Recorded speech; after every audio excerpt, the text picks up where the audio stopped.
సింహాసనం ఆసనుడనుకుంటూ మా ప్రియ పరలోకపు తండ్రి, నీ ఘనమైనటువంటి శ్రేష్టమైన పరిశుద్ధమైన శక్తిగల నామమునకు ఘనత మహిమ ప్రభావములు చెల్లించుకుంటున్నాం. నీ ప్రియకుమారుడును మా రక్షకుడైన యేసయ్యను బట్టి నీకు వందనాలు స్తోత్రాలు. ఆయన కార్చిన ప్రశస్తమైన రక్తాన్ని బట్టి నీకు వందనాలు. ఆ రక్తంలో మీరు మాకు ఇచ్చిన పాప విమోచనాన్ని బట్టి నీకు స్తుతులు స్తోత్రములు చెల్లించుకుంటున్నాం. ఇంతవరకు జరిగినటువంటి కార్యక్రమం అంతట్లో కూడా మీ సహాయం అనుగ్రహించిన తండ్రి, నీ మహిమార్థముగా జరిగించుకున్నందుకు వందనాలు స్తోత్రాలు చెల్లించుకుంటున్నాం. నా ప్రభా విజ్ఞాపనకర్తలకు వారికి రావాల్సినటువంటి ప్రతిఫలాన్ని అనుగ్రహించండి. పాటలు పాడి నేను స్తుతించిన వారికి రావాల్సిన ప్రతిఫలాన్ని మీరు అనుగ్రహించండి.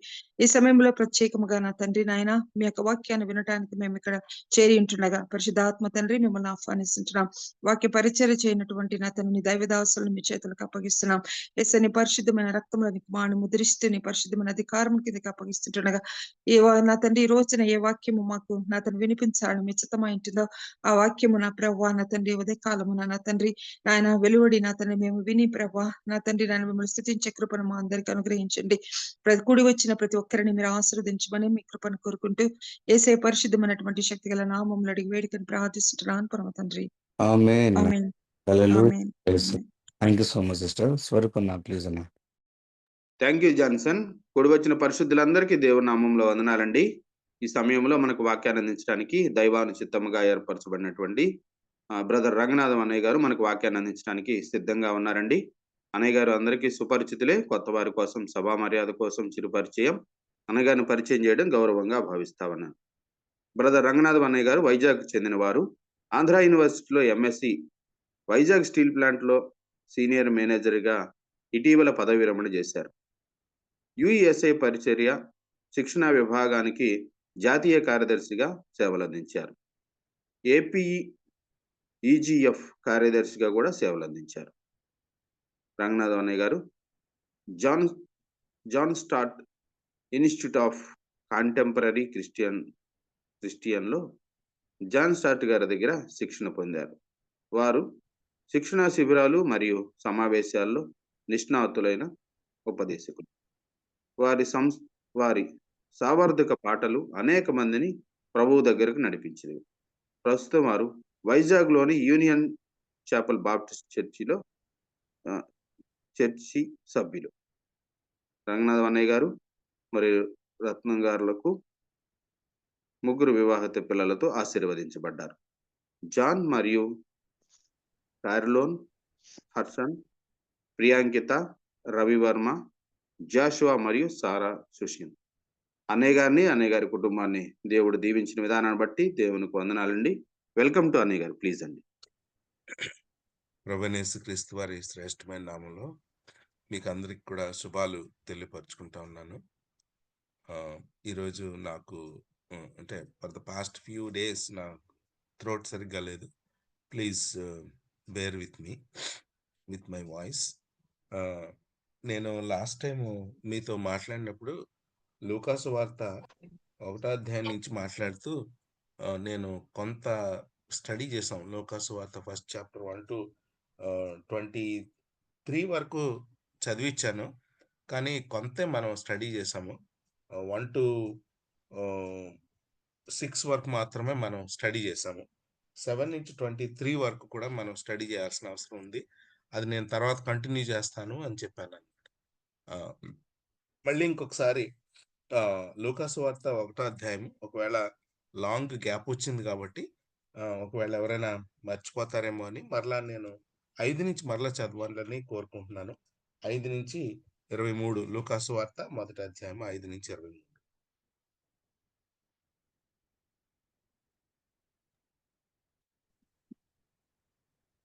ఐదవ వచనం నుండి 23వ వచనం వరకు బ్రదర్. అవునమ్మా. యూదా దేశపు రాజైన హెరోదు దినములలో అబియా తరగతిలోనున్న జకర్యా అను ఒక యాజకుడుండెను. అతని భార్య అహరోను కుమార్తెలలో ఒకతే. ఆమె పేరు ఎలిజబెత్. వీరిద్దరూ ప్రభు యొక్క సకలమైన ఆజ్ఞల చొప్పునను న్యాయ విధుల చొప్పునను నిరపరాధులుగా నడుచుకొనుచు దేవుని దృష్టికి నీతిమంతులై ఉండిరి. ఎలిజబెత్ గొడ్రాలైనందున వారికి పిల్లలు లేకపోయిరి, మరియు వారిద్దరూ బహుకాలము గడిచిన వృద్ధులైరి. జకర్యా తన తరగతి క్రమము చొప్పున దేవుని ఎదుట యాజక ధర్మము జరిగించుచుండగా యాజక మర్యాద చొప్పున ప్రభువు ఆలయంలోనికి వెళ్లి ధూపము వేయుటకు అతనికి వంతు వచ్చెను. ధూప సమయమందు ప్రజల సమూహమంతయు వెలుపల ప్రార్థన చేయుచుండగా ప్రభువు దూత ధూపవేదిక కుడివైపున నిలిచి అతనికి కనబడగా జకరియా అతని చూచి తొందరపడి భయపడిన వాడాయెను. అప్పుడు ఆ దూత అతనితో, జకరియా, భయపడకుము, నీ ప్రార్థన వినబడినది. నీ భార్య అయిన ఎలిజబెతు నీకు కుమారుని కనును. అతనికి యోహాను అను పేరు పెట్టుదువు. అతడు ప్రభు దృష్టికి గొప్పవాడై ద్రాక్షారసమైనను మద్యమైనను త్రాగక తన తల్లి గర్భమున పుట్టినది మొదలుకొని పరిశుద్ధాత్మతో నిండుకొనిన వాడై ఇశ్రాయేలీయులలో అనేకులను ప్రభువైన వారి దేవుని వైపునకు త్రిప్పును. మరియు అతడు తండ్రుల హృదయములను పిల్లల తట్టునకును అవిధేయులను నీతిమంతుల జ్ఞానమును అనుసరించుటకును త్రిప్పి ప్రభువు కొరకు ఆయత్తపడి ఉన్న ప్రజలను సిద్ధపరచుటకై ఏలియా యొక్క ఆత్మయు శక్తియు గలవాడై ఆయనకు ముందుగా వెళ్ళును. గనుక నీవు సంతోషమును మహా ఆనందమును కలుగును. అతడు పుట్టినందున అనేకులు సంతోషింతురనెను. జకర్యా, ఇది నాకెలాగు తెలియను? నేను ముసలివాడను, నా భార్యయు బహుకాలము గడిచినదని ఆ దూతతో చెప్పగా, దూత, నేను దేవుని సమ్ముఖమందు నిలుచు గబ్రియేలును, నీతో మాటలాడుటకును ఈ సువర్తమానము నీకు తెలుపుటకును పంపబడితిని. మరియు నా మాటలు వాటి కాలమందు నెరవేరును. నీవు వాటిని నమ్మలేదు గనుక ఈ సంగతులు జరుగు దినము వరకు నీవు మాటలాడక మౌనివైందువని అతనితో చెప్పెను. ప్రజలు జకరియా కొరకు కనిపెట్టుచుండిరి. ఆలయం ముందు అతడు ఆలస్యము చేసినందుకు ఆశ్చర్యపడిరి. అతడు వెలుపలికి వచ్చినప్పుడు వారితో మాటలాడలేకపోయినందున ఆలయమునందు అతనికి దర్శనము కలిగినదని వారు గ్రహించిరి.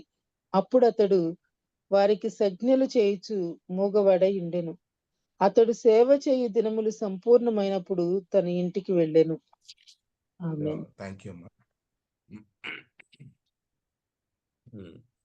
దీన్ని నేనేమన్నానంటే the story connected to the Christmas story. అంటే ఒక కుటుంబం యొక్క కథ క్రిస్మస్లో కథకు కనెక్ట్ అయిన కుటుంబ కథ అన్నమాట. ఇది family story which is connected to the Christmas story. In fact all our family stories are should be connected to the Christmas story because రక్షకుడు గురించినటువంటి ఆ యొక్క విమోచన ప్రణాళికలో కుటుంబాలు భాగస్వాములు. ఎలాగో అంటే దేవుడు ఆది నుంచి కూడా జెనసిస్ నుంచి కూడా యేసుక్రీస్తు ప్రభు వారి యొక్క రక్షణ కార్యక్రమంలో వాడుకోవటానికి కుటుంబాలని ఎన్నుకున్నాడు. The first family was a failure, కానీ వదిలిపెట్టేసేయలేదు వాళ్ళిద్దరిని. ఇంకా వీళ్ళిద్దరిని వదిలిపెట్టేసి ఇంకొకళ్ళిద్దరిని ఇంకొక సెట్ని తయారు చేద్దాం అనుకోలేదు. వాళ్ళ ద్వారానే వాళ్ళని జడ్జి చేస్తూనే వాళ్ళని ఆశీర్వదించి వాళ్ళలోని ఆ కుటుంబంలో నుంచే తగిన సమయంలో ఒక బిడ్డను తీసుకురావటానికి ప్రామిస్ చేశాడు 3వ అధ్యాయంలో. కాబట్టి నేనేం చెప్తున్నాను అంటే కుటుంబాలు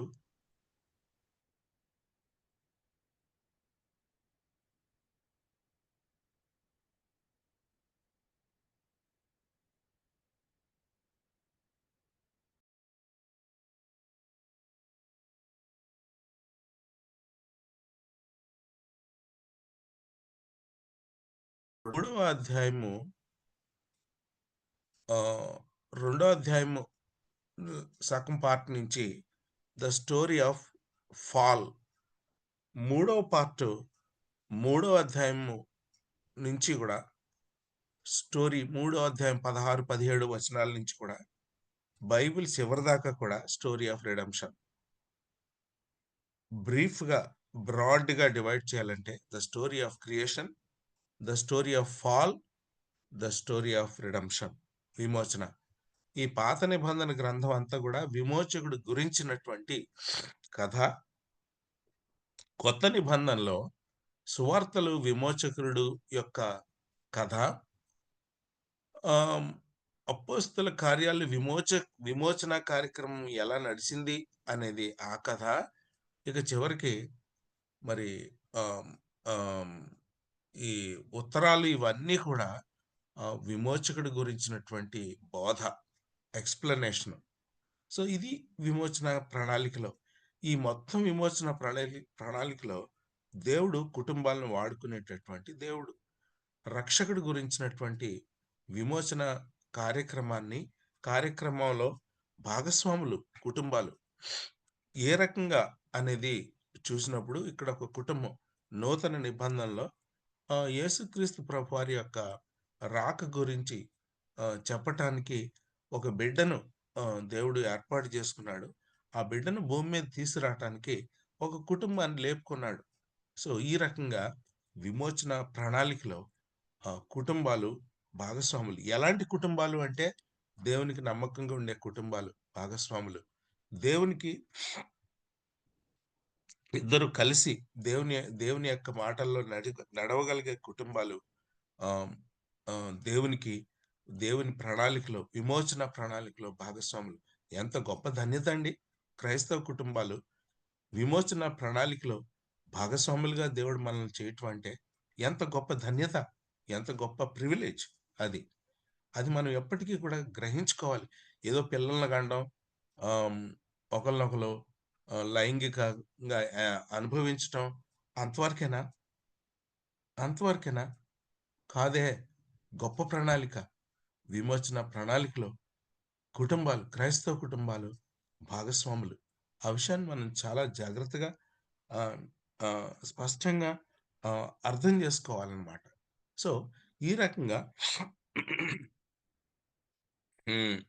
ఈ లూకా సువార్త మొదటి అధ్యాయంలో ఏ విధంగా ఈ కుటుంబం, ఎలిజబెత్, జకరియా అనేటటువంటి ఒక కుటుంబం విమోచన ప్రణాళికలో భాగస్వాములుగా ఉన్నారో అనేది చెప్తున్న కథ ఇది మొదటి అధ్యాయం.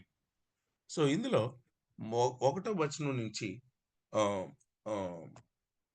4 వచనాలు కనుక చూసినట్లయితే ఇంట్రడక్షన్, ఈ పుస్తకానికి ఇంట్రడక్షన్ ఏంటంటే, ఆ ఇంట్రడక్షన్ అందులో లూకా ఏం చెప్తాడంటే, ఇది నేను చాలా పరిష్కరించి తెలుసుకున్న సంగతే.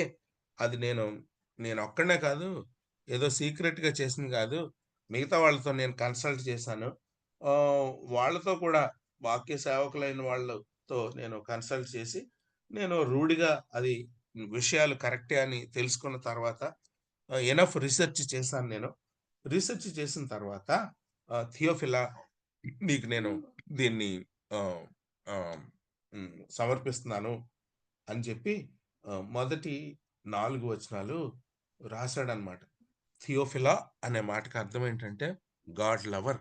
థియో అంటే గాడ్, ఫిలిక్ అంటే లవర్. అంటే దేవుణ్ణి ప్రేమించేటటువంటి ఒక రోమన్ అఫీషియల్కే తను రాసినటువంటి మొట్టమొదట ప్రతిని బహుకరించాడనమాట, అతను ఫెయిత్ఫుల్గా ఉంచుతాడని. సో ఈ రకంగా లూకా రాసినటువంటి ఈ పత్రికలో మనకు అర్థమయ్యేది ఏంటంటే, ఎంతో అది నిజము అని పరిష్కారంగా తెలుసుకొని ఎవిడెన్స్లతో పాటు లోక చరిత్రకారుడు రాసినటువంటి ఈ యొక్క అకౌంట్ విశ్వాసాన్ని గురించినటువంటి అకౌంట్. దీన్ని బట్టి మనం అర్థం చేసుకోవాలి ఏంటంటే, క్రైస్తవ విశ్వాసం అనేది గ్రుడ్డిది కాదు, బేస్లెస్ కాదు.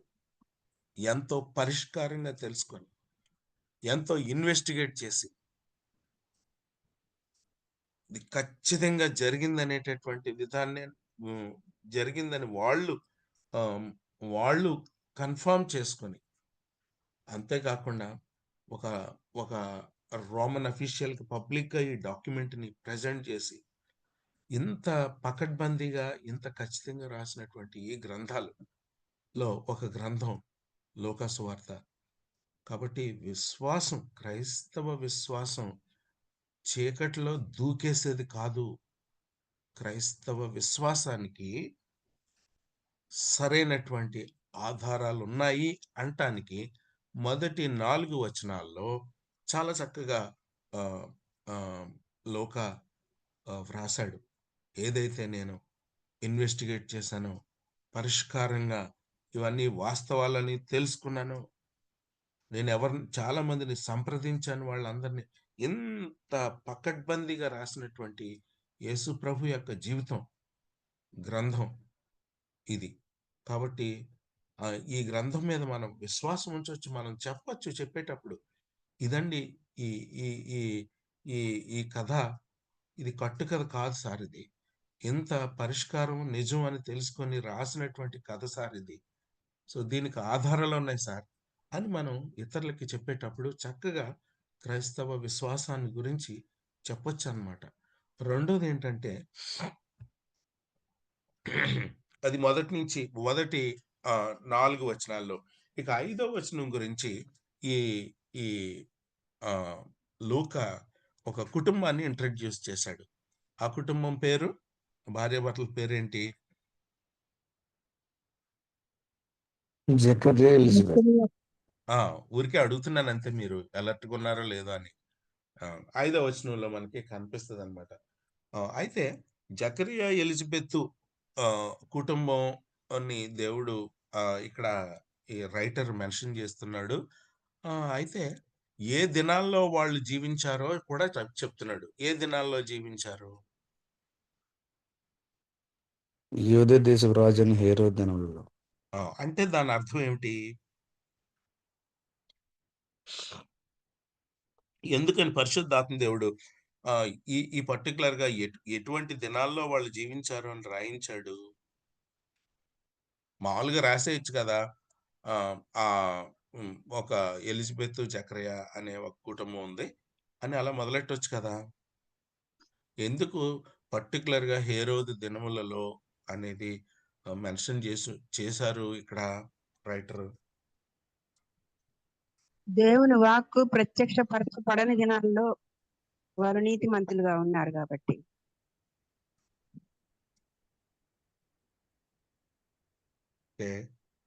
ఇంకా ఎవరైనా జవాబు చెప్తారా?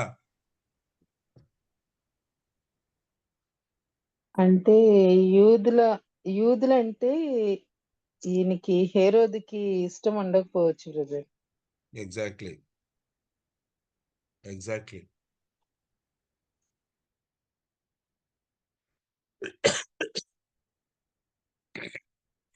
క్రైస్తవ్యం అంటే వ్యతిరేకంగా ఉన్న దినాల్లో అదనమాట. క్రైస్తవులంటే హింస పొందే దినాల్లో హేరోద్ అంటే చాలా క్రూయల్ కింగ్ అనమాట. యాక్చువల్గా అతను ఈ యోధా రాజు కాదు అసలు. ఎక్కడో వేరే వాడు వచ్చి ఎలాగో ఆ కుర్చీని ఆక్రమించాడు, సొంత కుటుంబాలని చంపేశాడు, అన్ని మర్డర్ చేసి ఎక్కాడు కుర్చీ. సో అంత క్రూయల్ ఫెలో. ఎవరినైనా సరే చంపేయటానికి ఈజీగా ముందుకు వచ్చేవాళ్ళు. దానికి తార్కాణం ఏంటంటే, మనం ఈ కథలో యేసు ప్రభు కథలో చూసినట్లయితే, అయితే చిన్నపిల్లలు ఒకడి గురించి మొత్తం చంపేయటానికి ఆర్డర్ ఇచ్చాడు.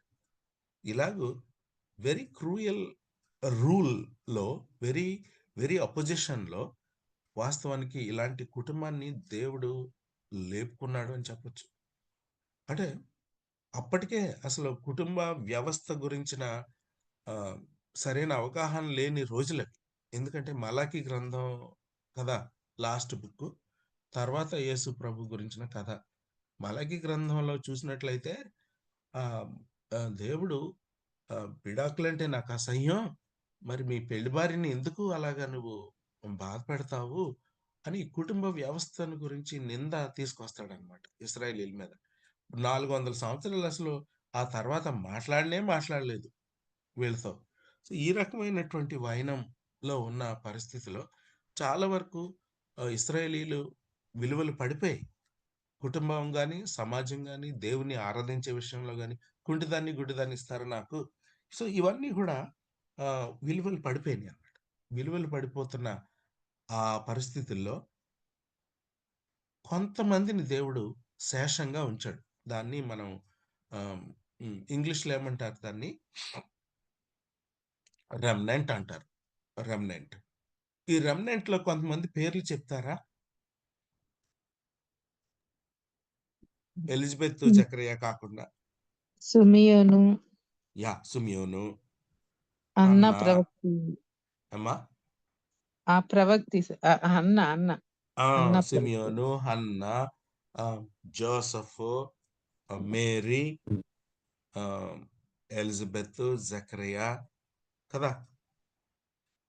ఇలాంటి వాళ్ళు కొద్దిమంది శేషంగా ఉన్నారన్నమాట. దేవుడు ఈ శేషంలో నుంచి మరలా చిగురు తీసుకొస్తాడు.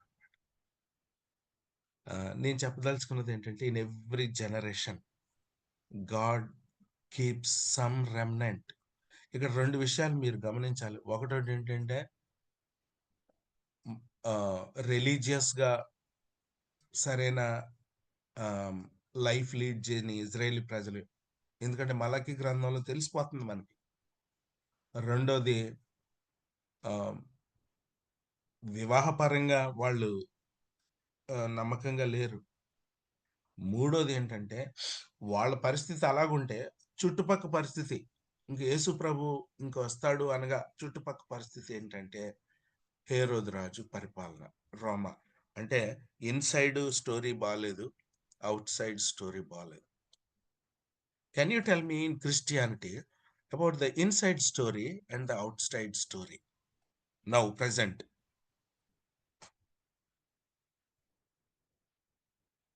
నా మాటలు అర్థం అవుతున్నాయా లేదా? ఎవరో ఒకరు చెప్పాలి. నా ప్రశ్న అర్థమైందండి? అర్థమవుతుందండి. కెన్ సమ్మన్ సే, అంటే అప్పటి ఇజ్రాయేలీ ప్రజల తాలూకు ఇన్సైడ్ స్టోరీ చెప్పాను నేను. ఇన్సైడ్ స్టోరీ ఏంటంటే, అసలు దేవుని యొక్క వాక్కు లేని పరిస్థితి, కుటుంబాలు సరిగ్గా లేవు. That is inside story. Out side story ఏంటంటే, మరి చాలా భయంకరమైన క్రూరుడైన ఒక రోమా చక్రవర్తి పరిపాలనలో క్రైస్తవ్యం అంటే, యోధా మతం అంటే గిట్టని ఒక ఒక భయంకరమైన నియంత పరిపాలనలో అక్కడ ప్రజలు పరిపాలించబడుతున్నారు. అందులో కొద్దిమంది క్రైస్తవులు సరైన జీవితం జీవించే వాళ్ళు ఉన్నారు, మిగతా యూదులు కూడా ఉన్నారు. సో ఇది inside story and out side story అంటున్నాను. ఇప్పుడు చెప్పండి, ప్రజెంట్ క్రిస్టియానిటీలో ఇన్సైడ్ స్టోరీ అంటే, అవుట్ సైడ్ స్టోరీ ఏంటి?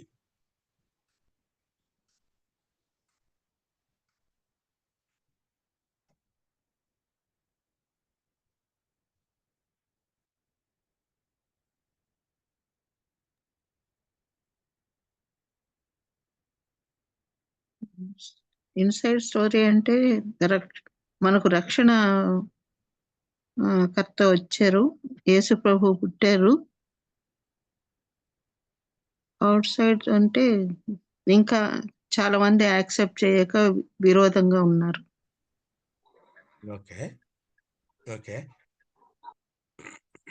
ఇంకా ఎవరైనా మాట్లాడతారా? మెన్ మాట్లాడతారా?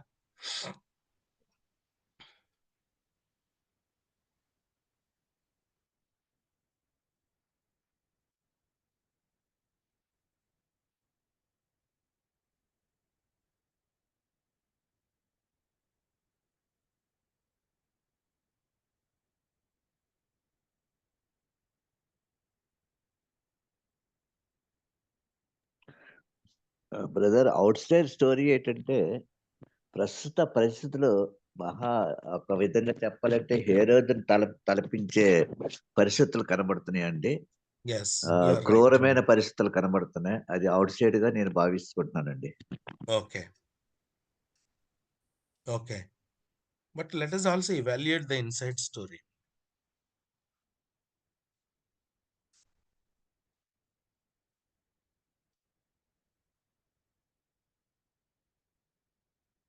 ఇన్సైడ్ స్టోరీ అంటే క్రైస్తవ్యం ఎట్లుంది అనేది ఇన్సైడ్ స్టోరీ.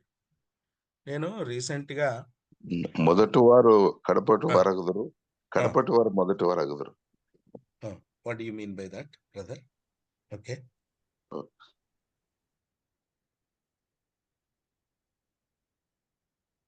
యా.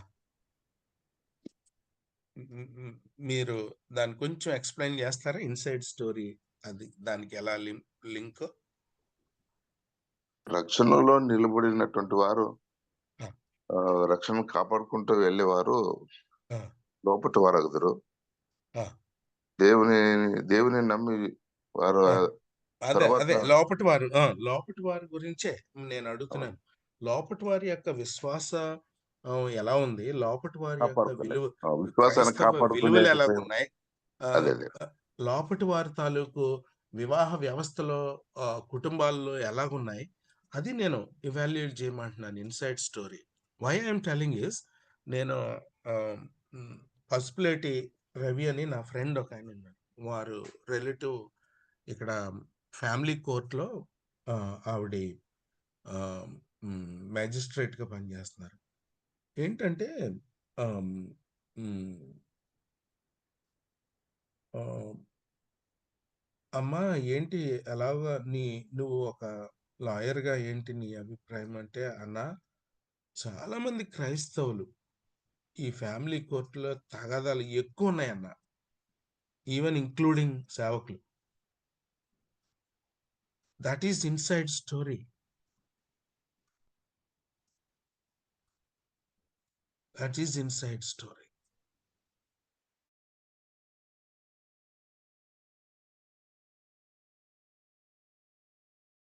ఇద్దరు బైబిల్ పట్టుకుని చర్చికి వెళ్ళేవాళ్ళు.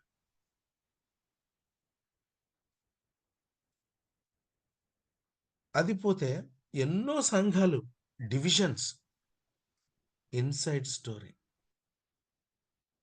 నేను ఎందుకో సడన్ గా ఒక ఇది చూశాను. ఆ పుల్పిట్ మీదే ఒక అంతా ఓపెన్ గా వచ్చింది. లూథరన్ చర్చ్ అనుకుంటాను ఎక్కడో. పుల్పిట్ మీదే ఆ, చాలా కొట్లాడుకుంటున్నారు.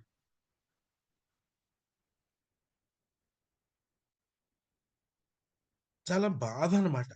అంటే ఇందులో దేవుడు కొంతమందిని శేషం ఉంచాడు ఇప్పటికీ కూడా. అది నేను చెప్పేది. క్రైస్తవ్యంలో నమ్మకంగా ఉండే వాళ్ళు ఉన్నారు దేవుని కొరకు. I'm glad about them. ఇలాగూ మీలాగా కూర్చుని ప్రార్థన చేసే, పట్టుదలగా ప్రార్థన చేసి వాక్యం పట్ల ఆకలి దాహం కలిగిన వారు కొంతమంది ఉన్నారు. కానీ చాలా మంది, ముఖ్యంగా యువతరం కూడా ఈ ఈ ఈ ఇన్సైడ్ స్టోరీలో యంగ్ పీపుల్కి సరైన మోడల్ ఉండలేదు, సరైన టీచింగ్ దొరకట్లేదు వాళ్ళకి. వాళ్ళని సరిగ్గా అర్థం చేసుకునే వాళ్ళు తక్కువైపోయారు. ఇంకా మీరు యాడ్ చేయొచ్చు. నేను మెనీ థింగ్స్ చెప్తున్నాను ఇన్సైడ్ స్టోరీ గురించి, మీరు ఆశ్చర్యపోతారు. మీకు తెలుసు ఇవన్నీ, నేను చెప్పక్కర్లా. నేనేమైనా ఎక్స్ట్రా మాట్లాడుతుందంటే నన్ను కరెక్ట్ చేయొచ్చు మీరు.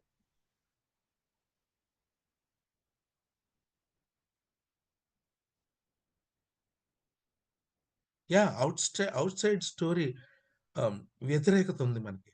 Yeah, correct. That's about out side story. చాలా ప్యాథటిక్ స్టోరీ.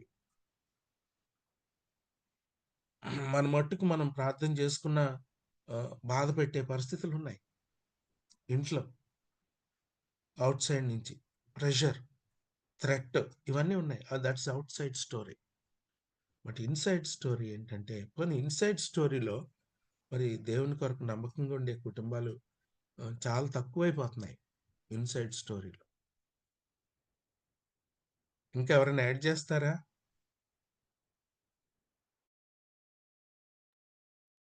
శరీరానుసారమైన ప్రవర్తన. అట్లీస్ట్ ఓకే నేను చెప్పింది ఏం అట్లీస్ట్ లేదండి, మీరు ఇన్సైడ్ స్టోరీ వేషధారణ అండి. బయటికి బాగా భక్తి ఉంటారు, లోపల లేదు. అది వేషధారణ ఎక్కువ ఉంటది. మనమే, నేను కూడా కలుపుకోవాలి అందులో. ఇన్సైడ్ అదే స్టోరీలో అందరూ అందరం. ఇన్సైడ్ మీరు చెప్పినవన్నీ ఉన్నాయి. అవుట్ సైడ్ మాత్రం చాలా చాలా బాగుంటాం చూడడానికి. చాలా చూసేవారికి కూడా చాలా అడ్మైరింగ్ ఉంటాం. కానీ ఇన్సైడ్ మాత్రం మీరు చెప్పినవి దేవుడు చెప్తారు. Inside even me also. Okay, so this is all about సుఖానుభవాన్ని ఎక్కువగా ప్రేమించటము, సుఖానుభవాన్ని ఎక్కువగా ప్రేమించటం. ప్రభు సో కార్యముల మెటీరియలిజం, పట్ల ఆసక్తి లేకుండా సొంత ఆసక్తి కార్యాలు లేకుండా ఎక్కువగా పోతుంది. తర్వాత ప్రేమలు తగ్గిపోతున్నాయి, స్వార్థం ఎక్కువైపోతుంది. That's inside story. మనం ఒప్పుకుంటే, దేవుడికి ప్రార్థన చేస్తే దేవుడు వింటాడు. ముందు అసలు ఒప్పుకోవాలి. లార్డ్, వాక్యం this is our story, inside story. Prabhu have mercy on us అని. గుడ్ మార్నింగ్ అన్న. Good Bobby. Morning Bobby. Thank you for minutes అన్న. నేను ఒకటి చెప్దామని, actual please please please Bobby. Inside story అంటే నువ్వు వాస్తవంగా నాకు మాత్రమే తెలిసిన నా పర్సనల్ జర్నీ అని అనిపిస్తుంది అన్న కదా. యా యా అంటే what you mean by that? Inside story అంటే వ్యక్తిగతంగా నేను మాట్లాడలేదు. As a fellowship, as a community, as Christian community, as a church, as a visible church. Sir ఒక విధంగా చెప్పాలంటే సంఘంలో లోకం వచ్చేసిందండి. ఇంతకు ముందు సంఘంలాగా ఉండేదండి. ఇప్పుడు లోకం స్వభావంతో అది సంఘం ఇప్పుడు ఏలబడుతుందండి. అది ఒక విధంగా బాధాకరమేనండి. అవునండి. అంటే ఆధ్యాత్మికతను గురించి పట్టించుకునే వాళ్ళు చాలా తగ్గిపోయారండి. కరెక్ట్. Thank you sir. కార్యక్రమాలు మాత్రమే, అంటే యాక్టివిటీ ఓరియంటెడ్ అయిపోయింది కానీ మరి దేవుని పట్ల ఆసక్తి కలిగి ఉండే కమ్యూనిటీస్ మనకి కనబడట్లేదు. ఒకవేళ నేను ఇంతవరకు అది వ్యక్తిగతమైన ఇన్సైడ్ స్టోరీ అంటే ఆ రకంగా నేను అడగలేదండి. Bobby, thank you for clarifying the making me to clarify this Bobby. అన్న థ్యాంక్ యూ అన్న. Thank you. నేనే నా ప్రశ్న ఇప్పుడు మేబీ నేను తప్పు వేసానేమో అనిపించింది బాబీ మాట్లాడగానే. బట్ ఇన్సైడ్ స్టోరీ అంటే నా పర్సనల్ స్టోరీ గురించి కాదు. నో. సో ద కమ్యూనిటీగా క్రిస్టియానిటీ యాజ్ ఎ కమ్యూనిటీ, అది అంటే ప్రజెంట్ ట్రెండ్లో ఇప్పుడు చాలా స్పిరిచువల్ అనేటటువంటి కొన్ని సంఘాలు ఉన్నాయి. బక్సింగర్ ఫెలోషిప్, మొక్కలు. సో మరి ఇది ఇన్సైడ్ స్టోరీ. యూనిటీ లాస్ అయిపోతుంది ఇన్సైడ్ స్టోరీలో. అది నేను చెప్పేది. దేవుని వాక్యం పట్ల, ఆత్మీయత పట్ల ఆసక్తి తగ్గిపోతుంది. సో ఇలాంటి సిచ్యువేషన్లో మనందరం కూడా మరలా మరి దేవుడు కోరుకునే కుటుంబాలుగా, దేవుడు కోరుకునే ఆ రెమినెంట్లో దేవుడు ఎలాగైతే కోరుకుంటున్నాడో అలాగా మళ్ళీ we have to recover our spirituality అని నేను చెబుతున్నాను అంతే. am I right? Yes sir. ఎక్కడెక్కడైతే మనం మరి పడిపోయామో, ఎక్కడెక్కడైతే మనం ఒక సమూహంగా మనం సరిగ్గా లేమో, సమూహంగా కూడుకోవటంలో, సమూహంగా నడవటంలో, సమూహంగా ప్రేమించటంలో, ఫెలోషిప్గా మనం దేవుణ్ణి చూపించటంలో ఎక్కడెక్కడైతే ఫెయిల్ అయ్యామో, అది నేను ఇండివిజువల్ స్టోరీ ఎవరికి తెలియదు, అది కరెక్ట్. దాని గురించి కాదు, as a community we need to recover అని. అన్న కుటుంబాలుగా ఆ విధమైన స్థితిలో ఉన్నారు కాబట్టి అది సంఘాల్లో కూడా రిఫ్లెక్ట్ అవుతా ఉంది. యా, న్యాచురల్లీ కుటుంబాలు బాగుంటే సంఘాలు బాగుంటాయమ్మా.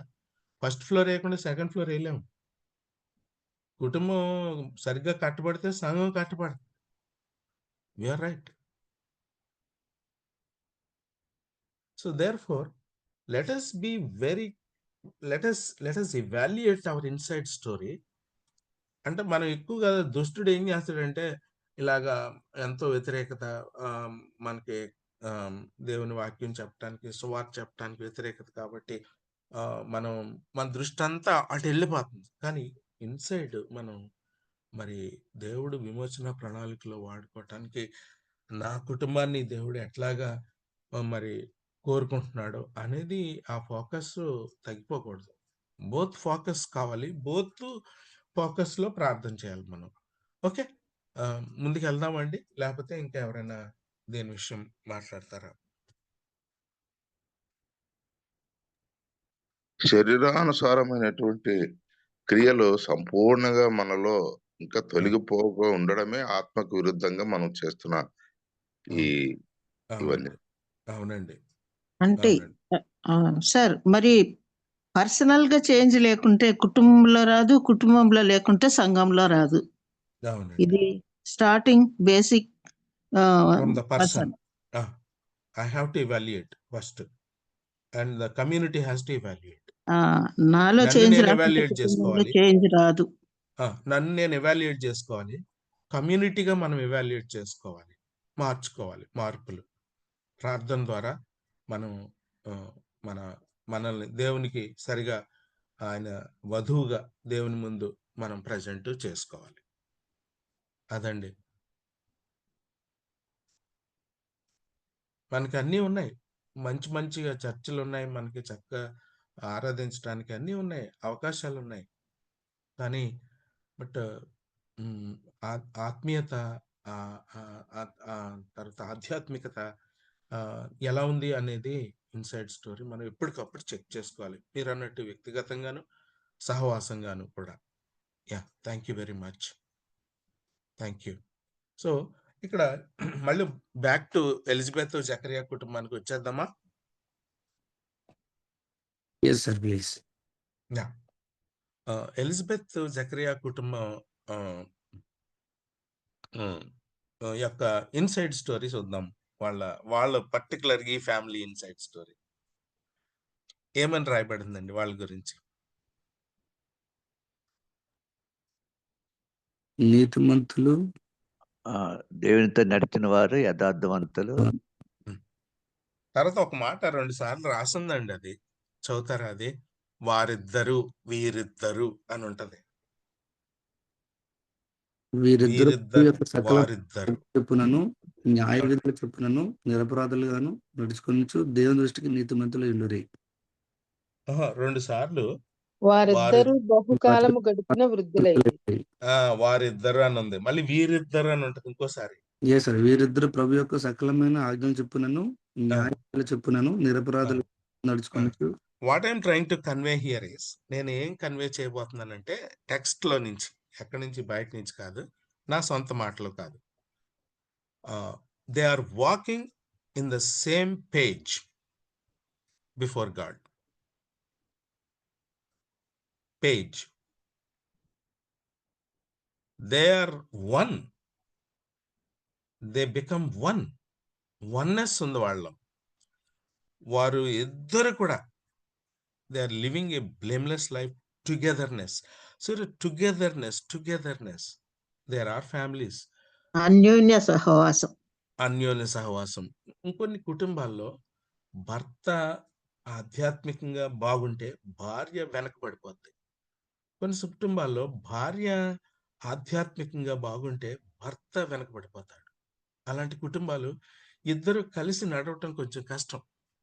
భర్త యొక్క క్రైస్తవ విలువలు ఒక రకంగా, భార్య యొక్క క్రైస్తవ విలువలు ఇంకొక రకంగా ఉన్నట్లయితే వారిద్దరూ కూడా వాకింగ్ టుగెదర్ అనేది చాలా కష్టం అవుతుంది.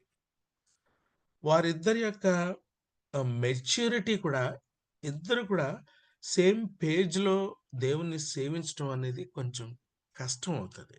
am I right or not? yes sir. ఏమండి? Correct sir. కాబట్టి వీరిద్దరు కూడా వీరిద్దరి గురించి ఎంత చక్కగా వ్రాయబడిందో ఇక్కడ గ్రంథంలో. వారిద్దరూ నిరపరాధులుగా నడుచుకున్నారంట. Look at the values system వాళ్ళిద్దరిది. వారిద్దరు కూడా దేవుని కలిసి సేవిస్తున్నారట. Look at the worship they are doing together. వాళ్ళిద్దరూ కలిసి ఎదిగారట. Look at the maturity. growing together. So growing together, walking together, living together, serving together, and praying together. ఈ togetherness is very important. And కుటుంబాల్లో togetherness is very important. ఎందుకు దేవుడు మరి పాత నిబంధన గ్రంథంలో యెషయా గ్రంథం నుంచి చెప్పుకుంటా వస్తున్నాడు దేవుడు. జాన్ ద బ్యాప్టిస్ట్ ని పేరు పెట్టలేదు కానీ ముందొక ఆయన రాబోతున్నాడు. అలాగే మలకి గ్రంథంలో చివరి వచనంలో కూడా రాయబడింది, ఆ ముందు ఆయన రాబోతున్నాడు. దేవుడు ఎంత నమ్మకస్తుడో. చెప్పిన దాన్ని ఎన్ని సంవత్సరాల క్రితం చెప్పినా తన టైంలో తను నెరవేర్చేటటువంటి దేవుడు. ఈ రకంగా మరి యోహాను, బాప్తిస్మం ఇచ్చే యోహాను అనే ఒక అబ్బాయిని ఈ భూమి మీదకి తీసుకురావటానికి ఇలాంటి ఒక బ్లేమ్లెస్ ఫ్యామిలీని దేవుడు చూస్ చేసుకున్నాడు. ఈ ఈ శేషంలో నుంచి వాళ్ళ నాన్నగారు జకర్యాకి పేరు పెట్టారంట, ద లార్డ్ హ్యాస్ రిమెంబర్డ్ అని. దేవుడు తను ఇచ్చిన వాగ్దానాన్ని గుర్తు చేసుకుని మరి మా బిడ్డల జీవితాల్లో ఫుల్ఫిల్ చేస్తాడు అనే మాట పేరు జకర్యా అని పెట్టాడు ఆయనకి. ఇలాగూ ఆ, మన మన తరంలో దేవుడు ఒకవేళ ఏదైనా ప్రామిస్ చేస్తే వచ్చే తరంలో మన బిడ్డల ద్వారా దేవుడు ఆ యొక్క కార్యాలని ఫుల్ఫిల్ చేయటానికి మనం ఎదురు చూడాలి. జకర్యా తల్లిదండ్రులు ఎంతో ఎదురు చూసి చనిపోయారు. అయితే జకర్యాని దేవుడు లేపుకున్నాడు, ఎలిజబెత్ని కూడా దేవుడు ఏర్పాటు చేశాడు, ఈ కుటుంబాన్ని ఏర్పాటు చేసుకున్నాడు. God raised this family even in the days of opposition. So అదండి అబౌట్ దిస్ ఫ్యామిలీ తాలూకు పోర్ట్రైట్. సో సో కాంటెక్స్ట్ చూసాము, ఈ ఫ్యామిలీ తాలూకు పోర్ట్రైట్ చూసాము. తర్వాత నెక్స్ట్ చదువుదామా? 7వ వచనం. ఎలిజబెత్ గొడ్డలైనందున వారికి పిల్లలు లేకపోయారు, మరియు కాలం గడిపిన వృద్ధులయ్యారు. యా, అంటే బయలాజికల్ ఏజ్ దాటిపోయింది కదండి. అవును సార్. ఎస్. వాళ్ళ యొక్క బయలాజికల్ ఏజ్ దాటిపోయింది. వాళ్ళు గొడ్రాలైనందున బహుకాల వృద్ధులైరి అని ఉంది. బహుకాల వృద్ధులైరి అంటే ప్రాబ్లీ ఏజ్ ఎంతో మనకి ఇక్కడ లేదు, కానీ బియాండ్ చైల్డ్ బేరింగ్ కెపాసిటీ వాళ్ళు ఉన్నారు. బహుశా ఆ రోజుల్లోనండి పిల్లలు లేకపోవటం అనేది సమాజం, అంటే మామూలుగా అవుట్ సైడ్ ద వరల్డ్ చూసేది ఏంటంటే అది దేవుడి దగ్గర నుంచి వచ్చేటటువంటి శాపం అన్నట్టుగా. కానీ అది బైబిల్ ఎక్కడ లేదు, కానీ అలా చూస్తారు వాళ్ళు. So barrenness is the curse అనేది ఒక ఒక ఒక నానుడి, అంతేగాని దేవుడు ఎక్కడ బ్యారన్నెస్ కర్స్ అని ఎక్కడ రాయలేదు బైబిల్లో.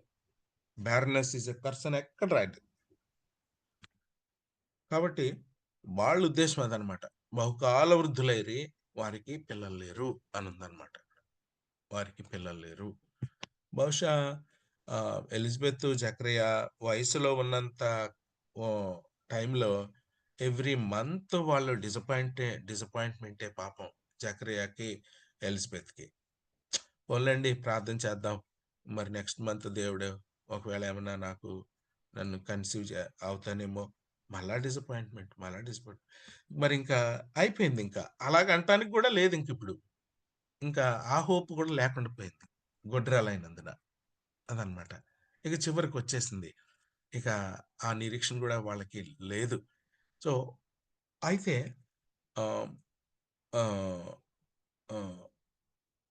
వాళ్ళు అంటే దేవుడు మమ్మల్ని బ్లెస్ చేయలేదు.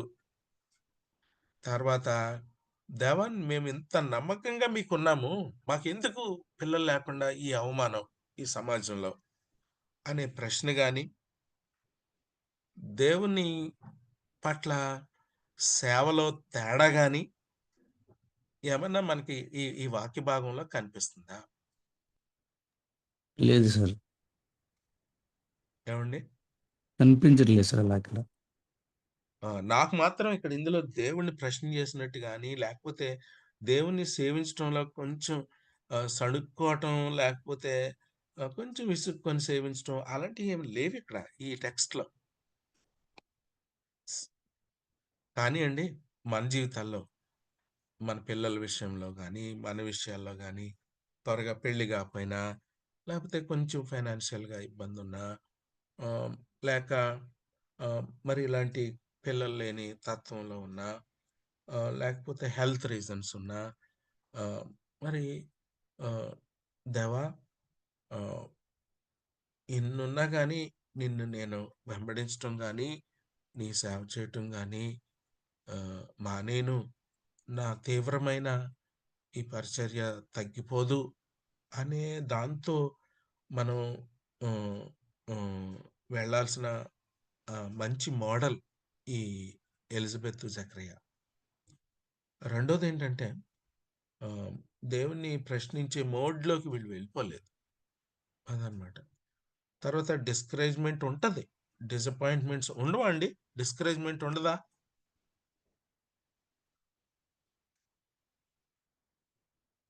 డిసప్పాయింట్‌మెంట్ ఉండదా ఆ ఉంటుంది కుటుంబంలో? చెప్పండి. ఉంటుంది సార్. ఉంటుంది. ఉంటుంది. డిస్కరేజ్‌మెంట్ ఉంటుంది. డిసప్పాయింట్‌మెంట్ ఉంటుంది. తర్వాత కొంచెం చివుక్కుమంటది ఎవరైనా ఒకవేళ అలాంటిది ఉంటుంది మనసు. చాలా ఇవన్నీ ఉంటది సార్. చాలా ఉంటది అయ్యగారు. అవునండి. ఆ! ఇలాంటి వైనంలో చిరునవ్వుతో దేవుణ్ణి సేవించడం అనేది కష్టం అండి. Yes or no? Yes sir. సంతోషంగా దేవుణ్ణి సేవించటం కొంచెం కష్టమవుతది. మరి ఈళ్ళెలా అంటే సేవించారనుంది. ఎందుకంటే తర్వాత జకరియకి అవకాశం దొరికింది గదా! హోలీ ఆఫ్ హోలీస్‌లోకి వెళ్లి ధూపం వేయటానికి. చక్కగా ప్రిపేర్ చేసిందావిడి. ఈయన చక్కగా వెళ్ళాడు. వెళ్ళి రేర్ ఆపర్చునిటీ అది. ఎప్పుడో గాని రాదు ఎన్నో సంవత్సరాలకి. ఎందుకంటే దాదాపు వేల మంది ఈ హై ప్రీస్ట్‌లు. అందులో ఆహ్, ఆహ్, ఈ ధూపం వేయటానికి వెళ్ళే అవకాశం ఆహ్, రేర్ ఆపర్చునిటీ. అది ఈయనకి దొరికింది. ఈ ఈ లాట్స్ వేసి తీస్తారనమాట. అది జకర్యాకి దొరికింది. ఎంతో ప్రోత్సహించింది ఆవిడే. ఏంటండి మనకి దేవుడు ఎలాంటి ఆపర్చునిటీ ఇచ్చినా ఏంటి సుఖం. పిల్లలు లేరు మనకి. అలాంటి మాటలు ఎక్కడ లేవిక్కడ. ఆవిడ వెనక అన్నీ సిద్ధపరిచి చాలా సెరిమోనియల్ క్లీనింగ్ ఉంటది. ఒక ప్రధాన యాజకుడు లోపలికెళ్ళటానికి చాలా సెరిమోనియల్ క్లీనింగ్. చాలా బట్టలు దానికి నీట్‌గా ధరించటం ఇదంతా ఉంటదనమాట. సుగంధ ద్రవ్యాలు అన్నీ ఉంటాయి. మీరు మనకి లెవిటికస్‌లో ఉంటదనమాట. ఎంతో సెరిమోనియల్ క్లీనింగ్ ఉంటది. అదంతా చేసిందావిడ. చేసి పంపించింది. ఈయన వెళ్ళాడు హోలీ ఆఫ్ హోలీస్‌లోకి. సో, ఈ రకంగా పరిచర్య చేయటానికి ఎక్కడ తగ్గలేదు. కాబట్టి మనం కూడా మరి దేవుడు ఆయన బిడ్డల్ని వదిలిపెట్టడు కాబట్టి, మనం ఇలాంటివి వచ్చినప్పుడు ఆహ్, మరి ఆహ్, కష్టముంటది. బాధుంటది. తర్వాత మనుషులు కూడా ఎక్కడో ఒక మాట చివుక్కుమని ఉంటది. ఆహ్, తర్వాత ఇలాంటి పరిస్థితులున్నా గానీ, మనం ఆహ్, దేవుణ్ణి ప్రశ్నించటం కానీ, నేనెందుకిలా చేశాను? ఆహ్, అయిపోయింది. గతంలోకి వెళ్లి బాధపడటం గానీ, ఇంకా అలాంటియి ఏమీ లేకుండా ముందుకి, వెనకనున్న వాటిని మర్చిపోయి ముందుకి వెళ్ళటం అనేది మనం వీళ్ళ జీవితాల్లో నేర్చుకోవచ్చు.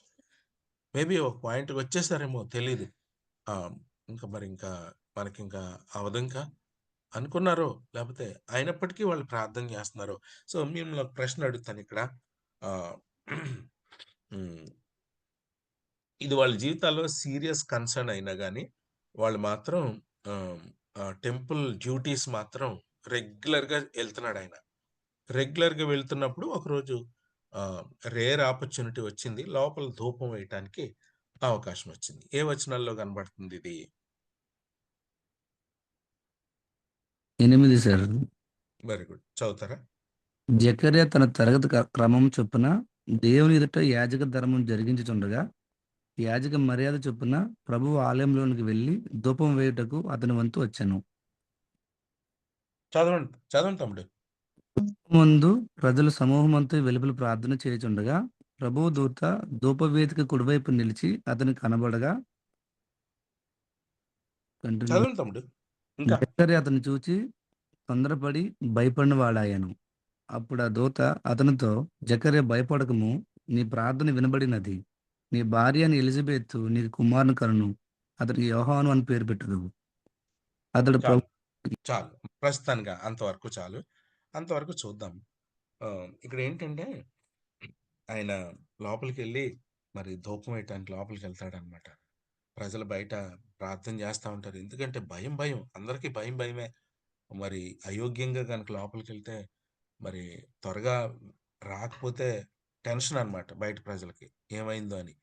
అంటే ఒక ట్రెడిషన్ ఉంది ఏంటంటే ప్రధాన యాజకుడి కాలుకి ఒక తాడు కడతారట హోలీ ఆఫ్ హోలీస్కి వెళ్ళినప్పుడు. ఇక మరి ఇంకా ఉమ్, ఉమ్, ఇంకా ఇంకా బయటికి రాకపోతే లోపలికి వెళ్ళటానికి లేదు కదా, లోపలికి వెళ్తే వాళ్ళు చచ్చిపోతారు. అందుకు కాబట్టి గంటలు అవన్నీ ఉంటాయి ఆ డ్రెస్కి. సో ఆ గంటలు వినబడినప్పుడు మనిషి రానప్పుడు ఆ తాడు పట్టుకుని లాగేస్తారు ఆ శవాన్ని. సో ప్రజలు బయట వెయిట్ చేస్తున్నారు, లోపలికి వెళ్ళాడు ఈయన. అయోగ్యంగా గనకైతే చచ్చిపోతారు. ఎంత అయోగ్యుడిగా ఆ, నిరూపించుకున్నాడు జకరియా. లోపలికి వెళ్ళి ఆ, ధూపం వేశాడు, దేవుడు ఆఘ్రానించాడు, యాక్సెప్ట్ చేశాడు. ఆ ప్రభు దూత ఎక్కడ కనబడిందో దూత అంత స్పష్టత ఉంది అందులో. ఆ, ఆ, కనబడి ఏం చెప్పాడంట ఈయనకి, జకరియా నీ ఆ, ప్రార్థన ఆలకించు. అంటే నేను ఒక ప్రశ్న వేస్తాను ఇక్కడ. నీ ప్రార్థన వినబడింది అంటున్నాడు.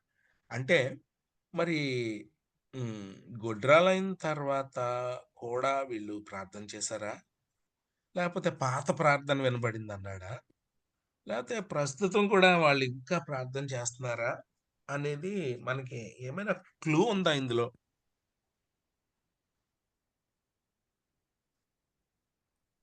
మొదటి నుంచి చేసిన ప్రార్థన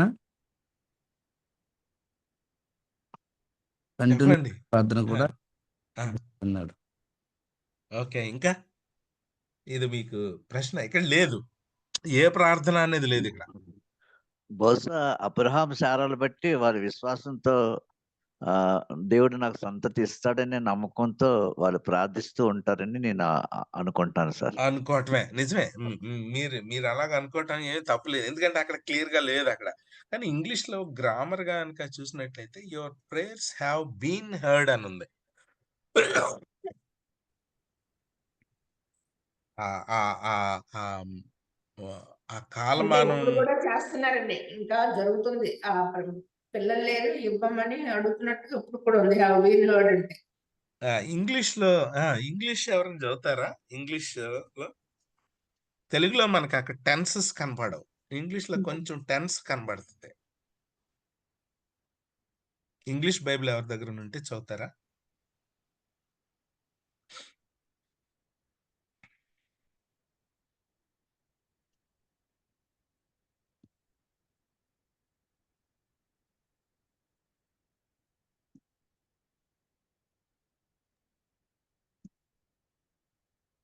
నేనే తినా But the angel said to him, Do not ఆ, be afraid, ఆ, Zechariah, for your ఆ. prayer has been heard. And your prayer has been heard. ఇక్కడ ఇంగ్లీష్ లెక్చరర్స్ ఎవరైనా ఉంటే ఈ టెన్స్ ఏంటో చెప్తారా? గ్రామర్ హ్యాస్ బీన్ హర్డ్ ఏ tense? Present continuous tense. Present continuous tense. You're right. మీరేంటమ్మా గ్రామర్ బాగా తెలిసిన వాళ్ళు, థ్యాంక్ యూ. కాదండి, ఎడ్లర్స్ రిటైర్డ్. అది అందుకే ప్రెసెంట్ కంటిన్యూస్ టెన్స్. దీన్ని బట్టి ఆయన ప్రార్థనలు పాతవా, లేకపోతే గొడ్రాలైన సంగతి కూడా తెలిసి కూడా ప్రార్థించే ప్రార్థనలు అని మనకు అర్థమవుతుందా? తర్వాత ధూపవేదిక వేసిన దగ్గర నుంచి తన కోసం ప్రార్థన చేసినటువంటి ప్రార్థనలు ప్రస్తుతమా, లేకపోతే గతమా, లేకపోతే ఆ, అది ఈ టెన్షన్ బట్టి కంటిన్యూ చేస్తున్న ప్రార్థన సార్. కరెక్ట్ అండి. అమ్మా మీరు చెప్పారు కదా ప్రెసెంట్ కంటిన్యూస్ టెన్స్ అని. ఎవరు ప్రజెంట్ కంటిన్యూస్ టెన్స్. అంటే ప్రార్థన దాన్ని బట్టి ఎప్పుడు ప్రజెంట్ కంటిన్యూస్ అంటే అండి, మన బైబిల్లో ప్రార్థనలు అన్ని గమనించినట్లయితే అప్పుడు చేసిన ప్రార్థనలు ఇప్పుడు నెరవేరుతున్నాయంటే మరి కంటిన్యూసే కదా. నా పాయింట్ అది కాదమ్మా. ఇప్పుడు వాళ్ళకి పిల్లలు లేరమ్మా, వయసు దాటిపోయింది, ఓకే, ప్రార్థన ఆపేశారా అని అడుగుతున్నాను. లేదు, ఆపలేదు, కంటిన్యూస్. ఆపలేదు మరి ఆపలేదు అదే ప్రార్థన ఆపలేదు. మరి అదే ఆపలేదు, చెప్తుంటా. మరి అదే అదే కదండి చెప్తుంటా. మరి కంటిన్యూస్ అదే అప్పుడు టెన్స్. అప్పటి నుంచి అలా చేస్తూనే ఉన్నారు. అప్పటి అప్పటి నుంచి నుంచి అలా కంటిన్యూ అప్పటి నుంచి అవుతుంది. అలా చేస్తూనే ఉన్నారు. దేవా నువ్వు నువ్వు నువ్వు ప్రామిస్ చేసావు ఒక వ్యక్తిని ఇస్తా, అది మా కుటుంబంలో ఎందుకు ఇవ్వకూడదు? మరి మీరు ఇందాక ఎవరో అన్నట్టు మా మా తాతయ్యలు వాళ్ళు మరి ఆమ్, ఉమ్, వాళ్ళ జీవితాల్లో మరి ఆమ్, ఉమ్, సారమ్మ వీళ్ళందరిలో మరి ఇచ్చావు కదా. కొంతమంది జీవితాల్లో ఓల్డ్ టెస్ట్మెంట్ లో చాలా మంది జీవితాల్లో మరి మాకెందుకు చేయవు? అదనమాట. సో అంటే ఆ ఆ, నిరీక్షణకు ఆధారం లేని ఆ, ప్రార్థన విశ్వాసంతో కూడిన ప్రార్థన అదనమాట. ఇప్పుడు వయసులో ఉన్నప్పుడు ప్రార్థన చేయటం, దేవుడు పోనీ ఈ నెలలో కాకపోతే వచ్చే నెలలో నాకు ఇస్తాడు, అలా అది అది వేరు. కానీ ఇంకా బయలాజికల్ గా కూడా ఏమీ హోప్ లేదు. అలాంటప్పుడు కూడా విశ్వాసం, అది విశ్వాసం. హెబ్రీయులు రాసిన పత్రిక 11వ వచనంలో మనకు చెప్తాడు కదా, మరి ఇంకా నిరీక్షణకు ఆధారం లేని టైంలో మరి లేనివి ఉన్నవనుటకు రుజువు. అసలు ఏమీ లేదు వాళ్ళకి, ఇంక వాళ్ళకి ఇంక ఏమీ లేదనమాట. ఇంక వాళ్ళకి పిల్లలు పుట్టే అవకాశం లేదు, లేనివి ఉన్నవనుటకు. సో అలాంటి విశ్వాసం మనం షల్వి అంటే go back to such a faith. అలాంటి విశ్వాసం వైపు వెళ్దామా? మనం పట్టుకుందామా అలాంటి విశ్వాసాన్ని మనం మన దేవుడి పట్ల? ఏముందలే అన్నట్టు కాకుండా అలాంటి దృఢమైన విశ్వాసంతో మనం ప్రార్థన చేద్దామా? మన ప్రార్థనలు నిజంగా అలాంటి విశ్వాసంతో, ఇది పిల్లలు అవ్వచ్చు, ఇంకోటి అవ్వచ్చు. ప్రభువా ఇందులో ఏమీ లేదు, మా కుటుంబంలో ఏమీ బెటర్ అనేది రావటానికి లేదు, అలాగైపోయింది. కానీ విశ్వాసంతో ప్రార్థన చేస్తున్నాం. Lord, you want to bring the best out of our family. So అలాంటి విశ్వాసంతో మనం ప్రార్థన చేద్దామా? Shall we pray with such a faith? Okay, next పాయింట్కి వెళ్ళిపోదాం. అప్పుడు దేవుడు ఆ బిడ్డ గురించి ఏం చెప్పాడు? What is the angel told about the son? అతడు దీంతో నేను క్లోజ్ ప్రభువుకి చేస్తాను. గొప్పవాడై అమ్మా ద్రాక్షారసమైనను మద్యం త్రాగక ఉమ్. తల్లి గర్భమున పుట్టిన అంటే ముందు అసలు ఆయన పేరు చెప్పాడు, అంతే కదండి? యోహాను అని పేరు పెట్టేది ఎవరు అని చెప్పారు. నేమ్ పెట్టమన్నాడు. ఓకే, అతని పేరు యోహాను అని పేరు పెట్టు అనగానే కనెక్ట్ అయిపోవాలి ఎక్కడికి? యెషయా గ్రంథానికి, మలాకి గ్రంథానికి. సో మరి ఈయన మరి యాజకుడు కదా, ప్రవచనాలన్నీ కూడా ఈయనకి తెలియాలి, కనెక్ట్ అయిపోవాలి. ఓకే, ఇంకేం చెప్పాడు? అతడు ప్రభు దృష్టికి గొప్పవాడై ద్రాక్షారసమైనను మద్యమునైనను త్రాగక తన తల్లి గర్భమున పుట్టిన మొదలుకొని పరిశుద్ధాత్మతో నిండుకున్న వాడై. అంటే ఇంకోటి ఏంటంటే ఈ షుడ్ బి సెట్ అపార్ట్. అంటే ఇప్పుడు దేవుని కొరకు సెట్ అపార్ట్ చేయబడిన పిల్లలకి, వ్యక్తులకి కొన్ని నాజీర్ అంటారు. ఈ సెపరేషన్ అన్నమాట అది. అంటే దేవుని పని కోసం ప్రత్యేకించబడ్డాడు ఈ పిల్లవాడు. అతని పేరు యోహాను, అతన్ని దేవుని కొరకు ప్రత్యేకించాలి మీరు. మూడోది అతని యొక్క బలం ఏంటంట? ఆత్మతో నింపబడ్డాడు. అతని యొక్క పేరు, అతని యొక్క ప్రత్యేకత, అతని యొక్క బలం, అతని యొక్క మిషన్, నాలుగు ఉన్నాయి ఇందులో. ఉన్నాయా లేదా? What is his mission? ఇజ్రాయెల్లో అనేకులను ప్రభువైన వారు దేవుని వైపుకు త్రిప్పును. ఇంకా మరియు అతడు తల్లిదండ్రుల హృదయములను పిల్లల తట్టునకును హృదయులను నీతిమంతుల జ్ఞానం అనుసరించుటకు త్రిప్పి ప్రభువు కొరకు ఆయత్తపడి ఉన్న ప్రజలను సిద్ధపరచుటకై ఏలియా యొక్క ఆత్మయు శక్తియు వాడై ఆయనకు ముందుగా వెళ్ళును గనుక నీకు సంతోషమును మహా ఆనందమును కలుగును. చాలండి. He brings joy to the family. ఏ రకంగా అంటే మరి తల్లిదండ్రుల హృదయాన్ని పిల్లల వైపు తిప్పుతాడట, అనేకుల్ని సిద్ధపరుస్తాడట. Let me explain these 2 things. So his name is beings, అతన్ని ప్రత్యేకించబడటం. మూడోది అతని యొక్క మిషన్,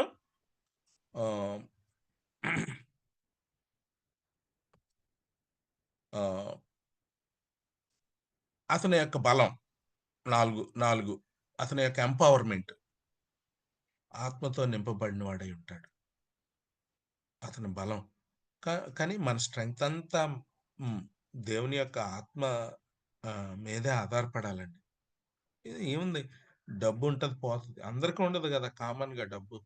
కానీ అందరికీ దేవుడు ఇచ్చింది కామన్గా ఏంటంటే the power of the Holy spirit.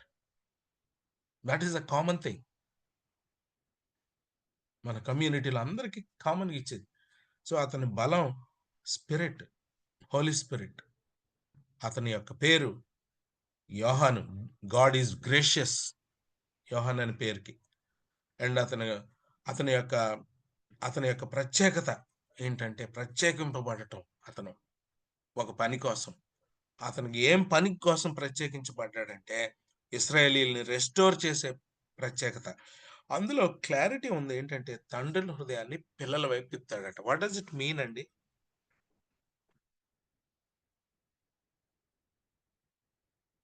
అంటే ప్రజల్ని ప్రభు కోసం సిద్ధపరచడం అంటే మనం ఎక్స్ప్లెయిన్ చేయొచ్చు. అది నేను ఎక్స్ప్లెయిన్ చేయక్కర్లేదు. అనేకులను ప్రభు వైపు తిప్పుతాడు అంటే అది ఎక్స్ప్లెయిన్ చేయక్కర్లేదు. కానీ తండ్రుల హృదయాన్ని పిల్లల వైపు తిప్పుతాడు అన్న మాటకు అర్థం ఏంటండి? తండ్రుల హృదయం పిల్లల తట్టుకు తిప్పుతాడు. ఇది కొంచెం ఎక్స్ప్లెనేషన్ అవసరం, చెప్పాలి మీరు. అది మలాకి గ్రంథం చివరి వచనంలో కూడా ఉంది ఈ మాట. అవునండి. అంటే పిల్లల్ని సంపూర్తిగా ప్రేమించడానికి వారు మనస్సును కేంద్రీకరించరండి. ఎందుకంటే పిల్లలు తప్పిపోతారనే భయం కానీ, లేకపోతే వాళ్ళు దేవుళ్ళని నడిపించాలనే తలంపుతో కానీ వారు అంత శ్రద్ధ చూపించి వాళ్ళని భయభక్తులు పెంచాలనే తలంపుతో వారు బహుశా తల్లిదండ్రుల హృదయం పిల్లల వైపు తిరుగుతుందన్న మాట రాసి ఉన్నారేమో అనుకుంటున్నాను సార్. Thank you. ఇంకా కుటుంబంలో సమాధాన స్థితి తీసుకొని వచ్చేది.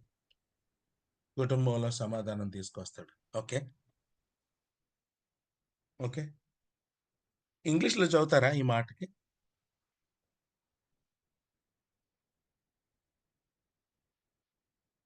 ఇందాక ఇంగ్లీష్ బైబిల్ చదవరు కదా, ఈ మాటని ఇంగ్లీష్లో చదువుతారా? ఇంగ్లీష్ ట్రాన్స్లేషన్ ఎలా ఉందో చూద్దాం. And he will turn many of the children of Israel to the Lord their God. He will turn many of the children of Israel To the Lord their God. to the Lord their God. అది దేవుని వైపు తిప్పటం గురించి రాశాడు. ఇది దేని గురించి మాట్లాడుతుందండి? To turn the hearts of the fathers to the children. Turn the hearts of the father to the children. To the children. What does it mean? Turning the hearts of the fathers to the children అనేది. Okay, బహుశా వారు తల్లిదండ్రుల ప్రేమకు దూరం వెళ్ళిపోయారేమోనండి. వారి తన వైపు రప్పించుకోవడానికి. Okay okay okay okay okay అంటే నేను కొంతమంది స్కాలర్స్ ఇలా రాశారండి. ఏంటంటే ఇది కేవలం ఒక కుటుంబంలో ఉన్నటువంటి తండ్రులు వాళ్ళ పిల్లలు అని మాత్రమే కాకుండా అది కూడా ఉంది. అయితే ఫాదర్స్ ఫెయిత్ ఉంది చూసారు, తండ్రుల హృదయం పిల్లల వైపు. అంటే ఫాదర్స్ ఫెయిత్ పిల్లలు ఫాలో అయ్యేలాగా చూస్తారట. ఇన్ అదర్ వర్డ్స్, పెద్దలు ఈ ప్రజెంట్ జనరేషన్ పాడైపోకుండా వాళ్ళని ప్రభు కోసం నిలబెట్టేలాగా వాళ్ళ హృదయాలను, అంటే మన పెద్దలలో ఉన్నటువంటి విశ్వాసం పిల్లల్లో ఉండటానికి, అలాంటి హృదయంతో పిల్లల్ని చూడడానికి. ఇన్ అదర్ వర్డ్స్, కొంతమంది ఏమంటారంటే John the Baptist will act as a bridge between older generation and the present generation. Older generation యొక్క హార్ట్స్ ప్రజెంట్ జనరేషన్, ఎందుకంటే మీరు ఇందాక అన్నారు కదా, ప్రజెంట్ జనరేషన్ దేవుని వైపు చూడలేదు, వాళ్ళ ఇష్టానుసారంగా ఉంటున్నారు. ప్రజెంట్ జనరేషన్ వాళ్ళ ధోరణే వేరు. ప్రజెంట్ జనరేషన్ అయితే here is a man, he turned the hearts of the fathers to the children, means పితరుల యొక్క విశ్వాసం వైపు పిల్లలు చూసేటట్టు వాళ్ళ హృదయాల్ని వీళ్ళ వైపు తిప్పుతారంట. తండ్రుల విశ్వాసంలో నడవట్లేదు పిల్లలు, ఇప్పుడు పితరుల విశ్వాసంలో నడవట్లేదు. It is main responsibility of fathers.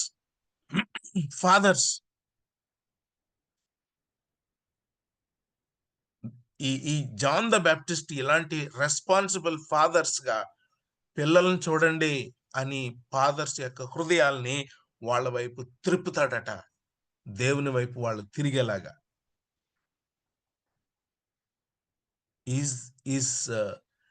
Are we doing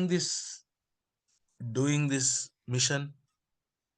దేవుడే గనక మనల్ని ఎన్నుకొని ఇలా చేయమంటే మరి మన తరం పోగొట్టుకుంటున్నామా? మనం వచ్చే తరాన్ని పోగొట్టుకుంటామే వాళ్ళని దేవుని వైపు తిప్పకపోతే.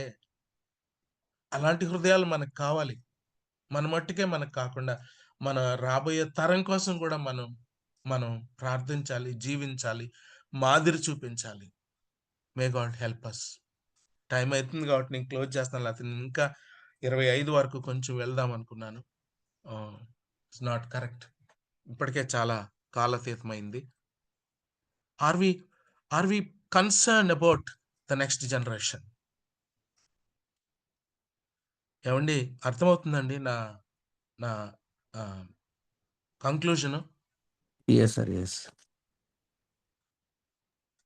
Are we అదేనండి, concerned about ఇప్పుడు the next present generation? Generation లో ఫ్యూచర్ పిల్లల యొక్క స్థితి ఎలా ఉంది? ఇప్పుడు అతను తండ్రులకి పిల్లల యొక్క పరిస్థితిని అర్థం చేసుకునేలాగా తండ్రులకి హెచ్చరిస్తాడు అని వాగ్దానం ఉంది.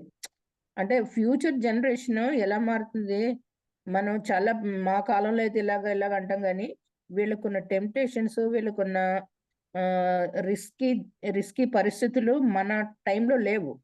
అవి తల్లిదండ్రులకి అర్థం అవ్వాలి, కానీ ఉత్తినే తిట్టేస్తారు పిల్లల్ని, Exactly. నువ్వు ఇలాగయ్యా అలాగా అని. కానీ ఆ యొక్క పరిస్థితులు అనేవి సమాజంలో వాళ్ళకి వస్తున్నాయి, స్టూడెంట్స్ కానివ్వండి, యూత్ కానివ్వండి. దానిని మనం అర్థం చేసుకోవాలి తల్లిదండ్రులు. కరెక్ట్. చాలా ట్రెమండస్ ప్రెషర్ లో ఉన్నారు ప్రస్తుత జనరేషన్, స్ట్రగుల్స్ లో ఉన్నారు పిల్లలు. వాళ్ళకి ఎంత ఒత్తిడో, కాలేజీల్లోనూ యూత్లోను వాళ్ళకి ఎంత ఒత్తిడో పాపం చేయటానికి. ఎవరు అర్థం చేసుకుంటారు? ఒక తండ్రి హృదయం అలా కావాలి మనకి. అదే దేవుడు నేను అర్థం చెప్దామని చేసుకునే ఆ అనుకుంటున్నాను. తండ్రి నా హృదయం నా కావాలి. ఇంటెన్షన్ అదే brother, what I mean to say అదే. యా, నేను అదే చెప్తున్నానండి. అలాంటి తండ్రుల హృదయం కావాలి. తండ్రులు హృదయం పిల్లలు నెక్స్ట్ జనరేషన్ ని పోగొట్టుకోకుండా వాళ్ళ వైపు తిరిగి వాళ్ళకు మాదిరి చూపించి వాళ్ళని అర్థం చేసుకొని వాళ్ళని చక్కగా మళ్ళా ప్రభు వైపు టర్న్ చేయగలిగే తండ్రుల హృదయాలు కావాలి మనకి. అలాగా ప్రిపేర్ చేయమని జాన్ ద బ్యాప్టిస్ట్ చెప్పాడు. అలాంటి పరిచర్య ఇప్పటికి కూడా అవసరం. మనం అలాంటి పరిచర్య చేసేవాళ్ళంగా, అలాగ తండ్రులను అలా తిప్పేవాళ్ళంగా మనం కూడా ఉండాలని ఈ స్టోరీలో కంక్లూజన్ చేస్తూ నేను ముగిస్తున్నాను.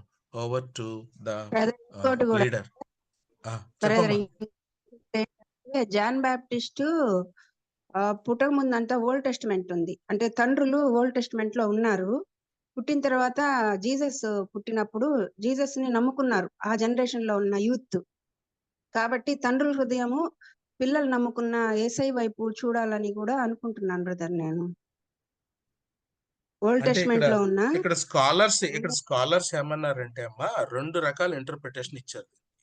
ఫస్ట్ ఇంటర్ప్రిటేషన్ చెప్పండి. ఏంటంటే the faith of our 4 fathers. Okay, four okay fathers brother. యొక్క ఫెయిత్ పిల్లలు క్యాచ్ చేయాలి అనేది ఒక ఇంటర్ప్రిటేషన్ అయితే, ఇంకొక ఇంటర్ప్రిటేషన్ ఏంటంటే ఇప్పుడు ప్రెసెంట్ లో ఉన్నటువంటి ఫాదర్స్ పిల్లల్ని అర్థం చేసుకునే రకంగా వాళ్ళు మాదిరిగా ఉండాలి. రెండు కరెక్టే. Okay okay okay okay brother, thank you. అలాంటి తండ్రి హృదయం ఉంటేనే మనం నెక్స్ట్ జనరేషన్ ని మనం పోగొట్టకుండా ఉంటాం. Otherwise we will lose the next generation. Okay. So thank you. Over to the leader, today's leader. Thank you so much sir. Jhansi అక్క ప్లీజ్.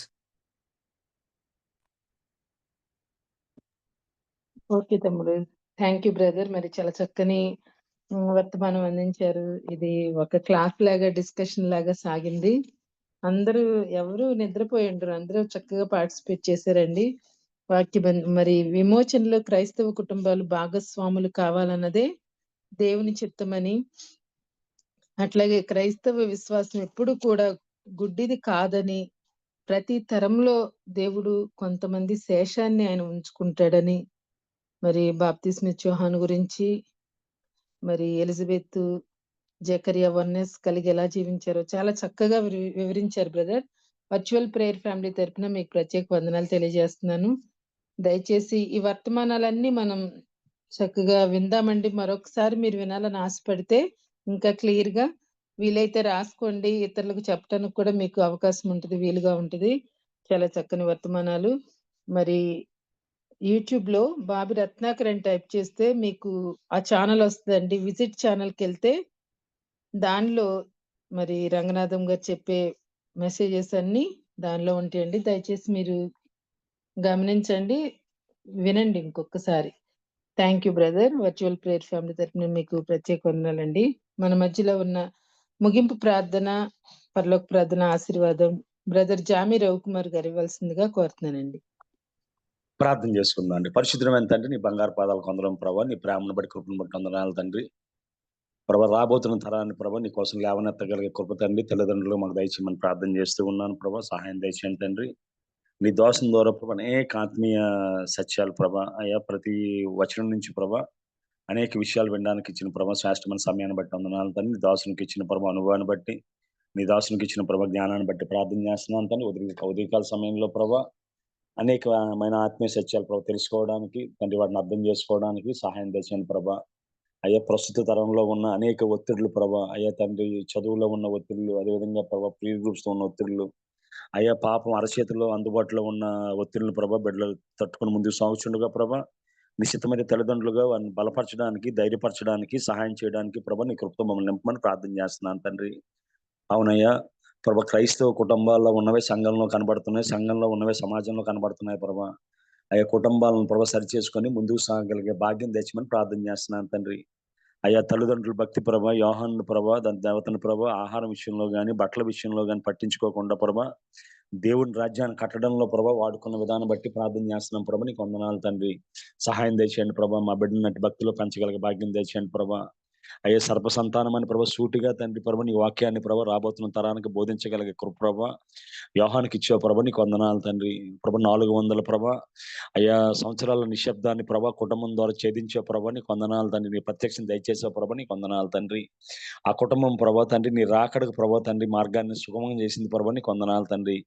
సహాయం తెచ్చిన విధంగా ప్రభా మా కుటుంబాలు తండ్రి ప్రభా ఈ తరంలో ప్రభా విధంగా వాడబడ్డానికి సహాయం చేయమని ప్రార్థన చేస్తున్నాను తండ్రి. విన్న వాక్యం విడిచిపెట్టేవారుగా కాకుండా తండ్రి మా హృదయాల్లో ఫలింపు చేసుకునేవారుగా చేయమని ప్రార్థన చేస్తున్నాను తండ్రి. వాక్యానుసారంగా జీవించగల కృప దయచేయమని ప్రార్థన చేస్తున్నాను తండ్రి. సహాయం తెచ్చాను ప్రభా. అయ్యా విత్తబడి వాక్యం తండ్రి 30 దంతులుగా 60 దంతులుగా 100 దంతులుగా ఫలింపు చేయండి ప్రభా. ఈ విధంగా తండ్రి ప్రతిరోజు ప్రభా శ్రేష్టమైన వాక్యం వినడానికి ప్రభు ఇచ్చిన ప్రభా సమయాన్ని బట్టి వందనాలు చెల్లించుకుంటూ దీన్ని ఏర్పాటు చేసిన ప్రభా బాబి రత్నాకర్ గారిని మరి కుటుంబాలు దీవించండి. సహకరిస్తున్న ప్రభా కోర్ టీమ్ గారిని దీవించండి. అదేవిధంగా సహకరిస్తున్న ప్రభా అయ్యా స్వరూప్ గారిని, జాన్సన్ గారిని, ఝాన్సీ గారిని, ప్రసిద్ధ గారిని ప్రభా అనేక మంది బిడ్డలను దీవించండి ప్రభా. అయ్యా చాలా మంది తల్లులు ప్రభా తండ్రి మేము అందరం ప్రభా జాయిన్ అవ్వక ముందే జాయిన్ అయ్యి మా కోసం ప్రార్థన చేయించుండగా ప్రభా వారందరినీ పేరు పేరున దీవించండి, ఆశీర్వదించండి. ప్రతి ప్రార్థనకు జవాబిస్తున్నాను. అందుని బట్టి నీకు వందనాలు తండ్రి. అనారోగ్యం బిడ్డలందరినీ ప్రభా జ్ఞాపకం చేసుకో, ఆర్థిక ఇబ్బందుల బిడ్డలను జ్ఞాపకం చేసుకో ప్రభా. ప్రత్యేకంగా ప్రభా నీ కోసం ప్రభా తండ్రి ప్రభా కట్టబడే కుటుంబాలుగా ప్రభా మమ్మల్ని అందరినీ ఉంచమని, రాబోతున్న తరాన్ని ప్రభా లేవనెత్తే వారిగా దాన్ని ఉంచమని ప్రభా. మేము టార్చ్ బేరర్స్ గా ఉన్నాం ప్రభా, దాన్ని రాబోతున్న తరానికి అందించగలిగే కృప మాకు అందరికీ దయచేయమని, ఈరోజు మేము చేయాల్సిన ప్రతి పనిలో స్వీటైన మార్గాన్ని చూపించమని ఈ చిన్న ప్రార్థన మా ప్రభువును ప్రియకుమారుడైన యేసుక్రీస్తు దివ్యనామమున వేడుకుంటున్నాం పరమ తండ్రి, ఆమేన్. పరలోకమందున మా తండ్రి, మీ నామం పరిశుద్ధపరచబడిన గాక, మీ రాజ్యం వచ్చును గాక, నీ చిత్తం మీ చిత్తం పరలోకమందున పరలోకమందు భూమి నెరవేరును గాక. మాకు కావాల్సిన అందిన ఆహారం దయచేయము. మా యెడల అపరాధము చేయవారిని క్షమించినట్లు మా అపరాధములను క్షమించు. శోధనలేక తప్పించుము. తప్పించును. ఎందుకంటే రాజ్యం, ఎందుకంటే శక్తి, రాజ్యం, బలం, మహిమ మహిమ నిరంతరం నావు తండ్రి. ఆమేన్. మన తండ్రి అయిన దేవుని ప్రేమ, కుమారుడైన యేసుక్రీస్తు కృప, పరిశుద్ధాత్మ అన్యోన్య సహవాసం వాక్యం చెప్పిన దాసులకు, ఆయన కుటుంబానికి, అదేవిధంగా ఇందులో పాల్గొన్న బిడ్డలకు, అనారోగ్యంతో ఉన్న బిడ్డలకు ఆయన కృప సదాకాలము తోడే నడిపించును గాక. ఆమేన్. ఆమేన్. ప్రార్థించిన జామీర్ కుమార్ గారికి, వాక్యం అందించిన రంగనాథం గారికి ప్రత్యేక వందనాలండి. ముగించుకుందాం. ప్రతిరోజు క్రొత్తగా ఎవరైనా జాయిన్ అయితే ప్రతిరోజు సేమ్ లింక్ మీద జాయిన్ అవ్వచ్చు అండి. హ్యావ్ ఎ నైస్ డే అండి. ముగించుకుందామండి.